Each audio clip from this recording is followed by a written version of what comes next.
यानंतर पुढील बातमी. तुम्ही संमोहनाचे अनेक प्रकार ऐकले असतील, पाहिले असतील.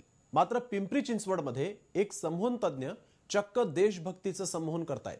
हो, तुम्हालाही ऐकून आश्चर्य वाटलं असेल, मात्र हे खरं आहे. आणि मोदींचा फोटो लावून त्यांनी काय साधलंय पाहूया या रिपोर्टमध्ये.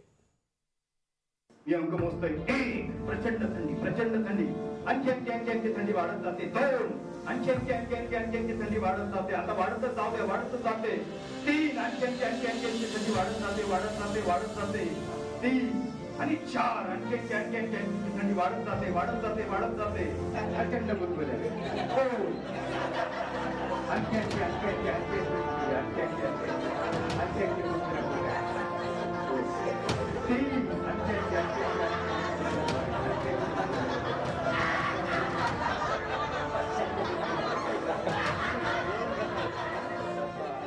संमोहनाच्या शेवटच्या स्थितीत गेलेले हे सर्व संमोहक तज्ञ म्हणतील त्या सूचनांचं पालन करतायत.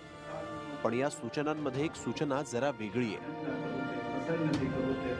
एक चांगले नागरिक तुम्ही बनताय या स्वतंत्र देशाचे. एकल संमोहनाद्वारे नागरिकांमध्ये देशभक्तीचे धडे दिले जात आहेत. आता हे कसं शक्य आहे हे तुम्हीच ऐका.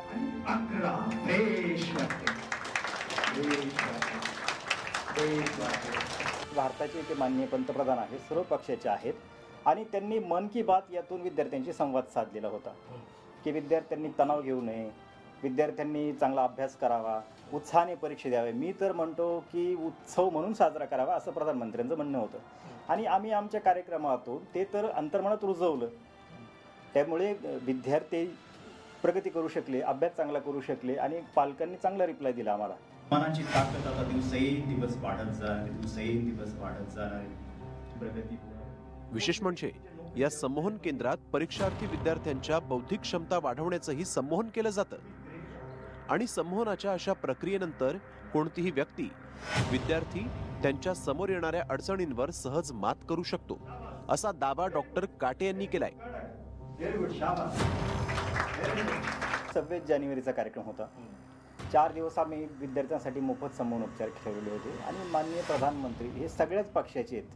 प्रधानमंत्री हे कुठल्याही एका पक्षाचे नसतात, ते सर्व पक्षाचे असतात आणि 26 जानेवारीचा मुहूर्त होता म्हणून त्यांचा फोटो ठेवला. बाकी पक्षाशी असा काही संबंध नाही आहे. तो कार्यक्रम अशा रीतीने होता की इलेक्शनच्याच काळात विद्यार्थ्यांच्या परीक्षा येतात, ही दुर्भाग्याची गोष्ट आहे. त्यांना अभ्यास होत नाही.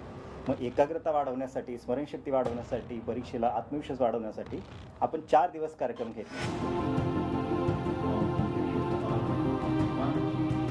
आपल्या देशातील योगविद्ये एवढंच संमोहनशास्त्र प्राचीन आहे.